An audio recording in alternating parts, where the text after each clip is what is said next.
ಶುಭೋದಯ ಮಕ್ಕಳೇ. ಪಾಠ 12 ಅನಾರೋಗ್ಯದ ಸಿಂಹ. ಇದು ಪದ್ಯಪಾಠ. ಅನಾರೋಗ್ಯ ಅಂದರೆ ಹುಷಾರಿಲ್ಲದೆ ಇರೋದು. ಯಾರಿಗೆ ಹುಷಾರಿಲ್ಲ? ಇಲ್ಲಿ ಸಿಂಹಕ್ಕೆ ಹುಷಾರಿಲ್ಲ. ನಮಗೆ ಮಕ್ಕಳಿಗೆ ಪ್ರಾಣಿಗಳು ಅಂದರೆ ಇಷ್ಟ ಅಲ್ವಾ? ಪ್ರಾಣಿಗಳ ಬಗ್ಗೆ ಮತ್ತು ಕವನ ಕಥೆ ಅಂದರೆ ಕಥೆನ ಕವನ ರೂಪದಲ್ಲಿ ಇಲ್ಲಿ ಹೇಳಿದ್ದಾರೆ. ಸಿಂಹಕ್ಕೆ ಅನಾರೋಗ್ಯ ಅಂದರೆ ಹುಷಾರಿಲ್ದಾಗ ಏನಾಯಿತು ಅಂತ ನೋಡೋಣ. ಕಾಡಿನ ರಾಜ ಸಿಂಹರಾಯನು ಕಾಯಿಲೆ ಬಿದ್ದನು ಕೇಳಿ ಕಥೆ. ಅನ್ನವೂ ಸೇರದು ನೀರು ಸೇರದು ರಾಜನಿಗಾಯಿತು ಬಹಳ ವ್ಯಥೆ. ಕಾಡಿನ ರಾಜ ಯಾರು ಅಂತ ನಿಮಗೆಲ್ಲ ಗೊತ್ತೇ ಇದೆ ಅಲ್ವಾ? ಸಿಂಹ. ಆ ಸಿಂಹಕ್ಕೇನಾಯಿತು? ಕಾಯಿಲೆ ಅಂದರೆ ಹುಷಾರಿಲ್ದಂಗೆ ಆಗ್ಬಿಡ್ತು. ಅದ್ರ ಕತೆ ಕೇಳಿ ಅಂತ ಹೇಳ್ತಾ ಇದ್ದಾರೆ. ಹುಷಾರಿಲ್ದಾಗ ಏನಾಯಿತು? ಅನ್ನವೂ ಸೇರದು ನೀರು ಸೇರದು ರಾಜನಿಗಾಯಿತು ಬಹಳ ವ್ಯಥೆ. ಊಟನೂ ಮಾಡೋಂಗಾಗ್ತಾ ಇರಲಿಲ್ಲ, ನೀರು ಕುಡಿಯೋಂಗಾಗ್ತಾ ಇರಲಿಲ್ಲ. ಇದರಿಂದ ತುಂಬ ವ್ಯಥೆ ಅಂದರೆ ದುಃಖ ಆಗೋಯಿತು. ನಾನು ಹಿಂಗಾಗ್ಬಿಟ್ನಲ್ಲ, ಇಷ್ಟು ಅನಾರೋಗ್ಯ ಪೀಡಿತನಾಗ್ಬಿಟ್ನಲ್ಲ, ಏನು ಮಾಡೋದು ಅಂತ ವ್ಯಥೆ ಪಡ್ತಾ ಇತ್ತು. ಆಗ ಏನು ಮಾಡಿದರು? ಅಡವಿಯಲ್ಲಿರುವ ವೈದ್ಯರನ್ನೆಲ್ಲ ಸರದಿಯಂತೆ ಅವ ಕರೆಸಿದನು. ಡಾಕ್ಟರ್ ಜೀಬ್ರಾ ರಾಜನ ಪರೀಕ್ಷಿಸಿ ಬಾಯನ್ನು ತೆಗೆಯಲು ಹೇಳಿದನು.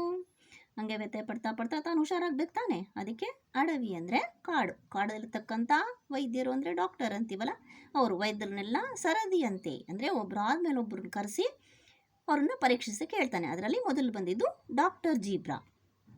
ಜೀಬ್ರಾ ಪ್ರಾಣಿ ಗೊತ್ತಲ್ಲ, ಅದು ಡಾಕ್ಟರ್ ಆಗಿತ್ತು. ಅದನ್ನು ಕರೆಸಿದ್ರು. ಅದು ಬಂದು ಸಿಂಹನ ನೋಡಿ ಬಾಯನ್ನು ತೆಗೆಯಲು ಹೇಳಿದನು. ಬಾಯಿ ತೆಗೀರಿ. ಪರೀಕ್ಷೆ, ಡಾಕ್ಟರ್ ಪರೀಕ್ಷೆ ಮಾಡ್ಬೇಕಾದ್ರೆ ಬಾಯಿ ತೆಗೆಸ್ತಾರೆ, ನಾಲ್ಗೆ ನೋಡ್ತಾರೆ, ಮತ್ತು ಉಸಿರಾಟ ಪರೀಕ್ಷೆ ಮಾಡ್ತಾರಲ್ಲ, ಅದೇ ಥರ ಈ ಡಾಕ್ಟರ್ ಜೀಬ್ರಾ ಏನು ಹೇಳ್ತು? ಸಿಂಹನಿಗೆ ಬಾಯಿ ತೆಗೆಯೋಕೆ ಹೇಳ್ತು. ವೈದ್ಯರ ಆಜ್ಞೆಯ ಮೀರದ ಸಿಂಹ ಬಾಯನ್ನು ತೆರೆದು ತೋರಿಸಿತು. ದುರ್ವಾಸನೆಯ ಉಸಿರಿದೆ ಎಂದು ಡಾಕ್ಟರ್ ಜೀಬ್ರಾ ಹೇಳಿದನು. ವೈದ್ಯ ಅಂದರೆ ಡಾಕ್ಟ್ರು, ಜೀಬ್ರಾ ಹೇಳ್ತಲ್ಲ, ಅದಕ್ಕೆ ಆಜ್ಞೆ ಅಂದರೆ ಅದರ ಅಪ್ಪಣೆನ ಮೀರಲಾರ್ದೆ ಸಿಂಹ ಏನು ಮಾಡ್ತು? ಕಾಡಿನ ರಾಜ ಆದರೂ ಸಹ ಬಾಯನ್ನು ತೆರೆದು ತೋರಿಸ್ಬಿಡ್ತು. ಅವಾಗ ಅದರಿಂದ ದುರ್ವಾಸನೆ ಬಂದ್ಬಿಡ್ತು. ಜೀಬ್ರಾಕ್ಕೆ ತಡೆಯೋಕ್ಕೆ ಆಗಲಿಲ್ಲ. ಅದಕ್ಕೇನು ಹೇಳ್ತು? ದುರ್ವಾಸನೆಯ ಉಸಿರಿದೆ ಎಂದು ಡಾಕ್ಟರ್ ಜೀಬ್ರಾ ಹೇಳಿದನು. ಪ್ರಭು, ನಿಮ್ಮ ಬಾಯಿಂದ ದುರ್ವಾಸನೆ ಬರ್ತಾ ಇದೆ ಅಂತ ಹೇಳ್ತೆ. ಹೀಗೆ ಹೇಳಲು ಎಂಥ ಧೈರ್ಯ ಎನ್ನುತ್ತ ಸಿಂಹವು ಗರ್ಜಿಸಿತು. ಸತ್ಯವ ಹೇಳಿದ ವೈದ್ಯನನ್ನು ಬೈದು ಹೊರಗೆ ಓಡಿಸಿತು. ಆ ಜೀಬ್ರಾ ಹೇಳುತ್ತಲ್ಲ, ದುರ್ವಾಸನೆ ಬರ್ತಾ ಇದೆ ಬಾಯಲ್ಲಿ ಅಂತ. ಅದನ್ನು ಕೇಳ್ಬಿಟ್ಟು ಸಿಂಹಕ್ಕೆ ಬಹಳ ಕೋಪ ಬಂದ್ಬಿಡುತ್ತೆ. ನಾನು ರಾಜನಾದ ನನ್ನೆದುರಿಗೆ ಎಷ್ಟು ಧೈರ್ಯದಿಂದ ಹೀಗೆ ಹೇಳ್ತಿದ್ಯಲ್ಲ ಅಂತ ಹೇಳಿ ಸತ್ಯವ ಹೇಳಿದ ವೈದ್ಯನನ್ನು ಬೈದು ಹೊರಗಡೆ ಓಡಿಸಿತು. ಸತ್ಯ ಹೇಳಿದ್ದಕ್ಕೆ ಏನು ಮಾಡ್ತು? ಬೈದ್ಬಿಟ್ಟು ಹೊರಗೆ ಕಳಿಸೇ ಬಿಡ್ತು ಜೀಬ್ರಾನ. ಮುಂದೇನಾಯಿತು ನೋಡೋಣ. ಮುಂದಿನ ಸರದಿ ಡಾಕ್ಟರ್ ಹೈನಾ ಸಿಂಹದ ಬಾಗಿಲು ತಟ್ಟಿದಳು. ನಾಡಿಯ ಹಿಡಿದು ನೋಡಿದ ನಂತರ ಬಾಯನ್ನು ತೆರೆಯಲು ಹೇಳಿದಳು. ನೆಕ್ಸ್ಟು ಯಾರು ಬಂದರು?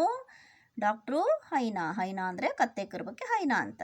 ಅದು ಡಾಕ್ಟ್ರಾಗಿ ಸಿಂಹನ ಪರೀಕ್ಷಿಸಕ್ಕೆ ಬಾಗಿಲು ತಟ್ಟಿ ಒಳಗಡೆ ಬಂದು ನಾಡಿ ಹಿಡಿದು ನೋಡ್ತಾಳೆ ಸಿಂಹದ್ದನ್ನು. ಬಾಯನ್ನು ತೆರೆಯಲು ಹೇಳಿದಳು. ಅವಳು ಸಹ ಬಾಯಿ ತೆಗೀರಿ ಅಂತ ಹೇಳ್ತಾಳೆ. ಎಂತಹ ಸುವಾಸನೆ ನಿಮ್ಮ ಉಸಿರಲಿ ಎನ್ನುತ್ತ ಮುಖವನ್ನು ನೋಡಿದಳು. ಸಿಂಹಕ್ಕೆ ಕೋಪವು ನೆತ್ತಿಗೆ ಏರಿ ಮುಖಸ್ತುತಿ ಮಾಡಿವಿ ಎಂದಿತು. ಈಗೇನು ಮಾಡ್ತು? ಹೈನಾ ಬರ್ತಾಳೆ, ನಾಡಿ ಹಿಡಿದು ನೋಡ್ತಾಳೆ, ಬಾಯಿ ತೆಗಿಯೋಕೆ ಹೇಳ್ತಾಳೆ. ಉಸಿರು ಗೊತ್ತಾಗುತ್ತೆ ಇವಳಿಗೂ ಸಹನು, ಕೆಟ್ಟ ಉಸಿರು, ದುರ್ವಾಸನೆ ಇದೆ ಅಂತೆ. ಆದರೆ ತನ್ನನ್ನು ತಂದು ಕಾಪಾಡ್ಕೋಬೇಕು ಅಂತ ಹೇಳಿಬಿಟ್ಟು ಎಂಥ ಸುವಾಸನೆ ನಿಮ್ಮ ಉಸಿರಲ್ಲಿ ಎನ್ನುತ್ತಾ ಮುಖವನ್ನು ನೋಡಿದಳು. ನಿಮ್ಮ ಉಸಿರಲ್ಲಿ ಎಷ್ಟು ಸುವಾಸನೆ ಇದೆ ಅಂತ ಸಿಂಹದ ಮುಖ ನೋಡ್ತಾಳೆ. ಸಿಂಹಕ್ಕೆ ಕೋಪವು ನೆತ್ತಿಗೆ ಏರಿ ಮುಖಸ್ತುತಿ ಎಂದಿತು. ಬಹಳ ಕೋಪ ಬಂದ್ಬಿಡುತ್ತೆ. ಇದು ಸುಳ್ಳೆ ನನಗೆ ಮೇಲೆತ್ತಾ ಇದೆ, ಇದು ಉಸಿರನ್ನ ಚೆನ್ನಾಗಿದೆ ಅಂತ ಹೇಳ್ತಾ ಇದೆ ಅಂತೇಳಿ ಮುಖಸ್ತುತಿ ಅಂದರೆ ನನಗೆ ಎದುರಿಗೆ ಹೊಗಳ್ತೀಯಾ ಅಂತ ಬೈಯುತ್ತೆ. ಇರುವ ಸತ್ಯವ ಹೇಳಲು ಹೆದರಿದ ಹೈನಾಳನ್ನು ಹೊರ ಹಾಕಿಸಿತು. ಸತ್ಯ ಏನಿದೆ ಅಂತ ಹೇಳಕ್ಕೆ ಹೆದರಿದಂಥ ಹೈನಾ ಅಂದರೆ ಆ ಕತ್ತೆ ಕಿರುಬನ ಹೊರ ಕಳಿಸ್ಬಿಡುತ್ತೆ. ನಂತರ ಸರದಿ ಜಾಣ ವೈದ್ಯ ನರಿ ಬಾಗಿಲು ತಟ್ಟಿ ಒಳ ಬಂದಿತು. ನರಿ ಗೊತ್ತಾ ಇದೆಯಲ್ಲ, ಅದು ಬುದ್ಧಿವಂತಿಕೆಗೆ ಉಪಾಯಕ್ಕೆ ಹೆಸರಾದಂಥ ಪ್ರಾಣಿ. ಅದು ವೈದ್ಯ ಆಗಿ ಬಾಗಿಲು ತಟ್ಟಿ ಒಳಗೆ ಬರುತ್ತೆ ಸಿಂಹ ನೋಡೋಕ್ಕೆ. ಸಾರ್ವಭೌಮರ ಉಪಚರಿಸುತ್ತಾ ಬಾಯನ್ನು ತೆರೆಯಲು ವಿನಂತಿಸಿತು. ಉಸಿರನ್ನು ಕುರಿತು ಏನು ಹೇಳುವಿರಿ ಎನ್ನುತ್ತಾ ಬಾಯನ್ನು ತೆರೆಯಿತು. ಸಾರ್ವಭೌಮ ಅಂದರೆ ರಾಜ, ಕಾಡಿನ ರಾಜ ಯಾರಿಲ್ಲಿ? ಸಿಂಹ. ಅವನಿಗೆ ಉಪಚರಿಸುತ್ತಾ ಬಾಯನ್ನು ತೆಗೆಯಲು ವಿನಂತಿಸಿತು ಅಂದರೆ ನಮ್ರವಾಗಿ ಕೇಳುತ್ತೆ, ಬಾಯಿ ತೆಗಿರಿ ಮಹಾಪ್ರಭು ಅಂತ. ಉಸಿರನ್ನು ಕುರಿತು ಏನು ಹೇಳುವಿರಿ ಎನ್ನುತ್ತಾ ಬಾಯನ್ನು ತೆರೆಯಿತು. ಸಿಂಹ ಆಯಿತು ಅಂತೇಳಿ ಬಾಯಿ ತೆರೆದು ನನ್ನ ಉಸಿರ ಬಗ್ಗೆ ನೀವೇನು ಹೇಳ್ತೀರಾ ಅಂತ ನರಿನ ಕೇಳುತ್ತೆ. ಅದಕ್ಕೇನು ಹೇಳುತ್ತೆ ನೋಡೋಣ. ಚಾಣಾಕ್ಷ ನರಿಯು ತಕ್ಷಣ ಹೇಳಿತು, ಶೀತದಿ ಮೂಗು ಕಟ್ಟಿದೆ ಒಡೆಯ, ವಾಸನೆಯೇನು ತಿಳಿಯದು ನನಗೆ ಎನ್ನುತ್ತ ಕೇಳಿತು ಕ್ಷಮೆಯನು. ಚಾಣಾಕ್ಷ ಅಂದರೆ ಬುದ್ಧಿವಂತ. ನರಿ ತಕ್ಷಣ ಹೇಳ್ಬಿಡುತ್ತೆ, ನನಗೆ ಶೀತದಿಂದ ಮೂಗು ಕಟ್ಬಿಟ್ಟಿದೆ, ನನಗೇನು ವಾಸನೆ ತಿಳಿತಾ ಇಲ್ಲ, ದಯವಿಟ್ಟು ನನ್ನ ಕ್ಷಮಿಸ್ಬಿಡಿ ಅಂತ ಕೇಳ್ಕೊಳ್ಳುತ್ತೆ.